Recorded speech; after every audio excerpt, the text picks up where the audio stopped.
Hey Otters, welcome to part 2 of your Oaxacan Alebrijes art activity. So for part 1 of this activity, what you should have done was draw an animal on a piece of paper. For my animal, I chose to draw an angelfish, and you can see my angelfish is big. It takes up the entire piece of paper, and I also outlined it in Sharpie. Outlining it in Sharpie is not a requirement, but it was something that I chose to do. So here it is again. So if you have not drawn your animal yet, go ahead and watch the part 1 of this activity, and you can draw your animal and learn more about Oaxacan Alebrijes and what they are.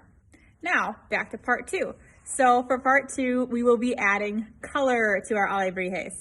What we learned last time about Alebrijes is that they are always painted or colored in really bright, bold neon colors.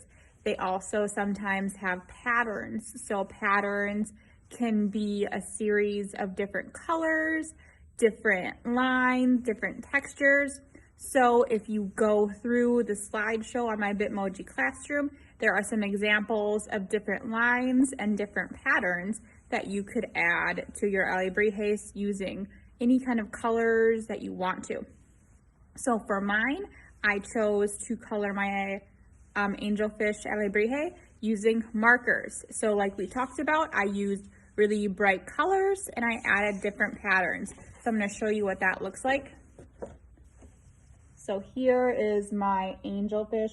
You can see that for his body, I made this blue and yellow pattern to show what the scales of the fish would look like.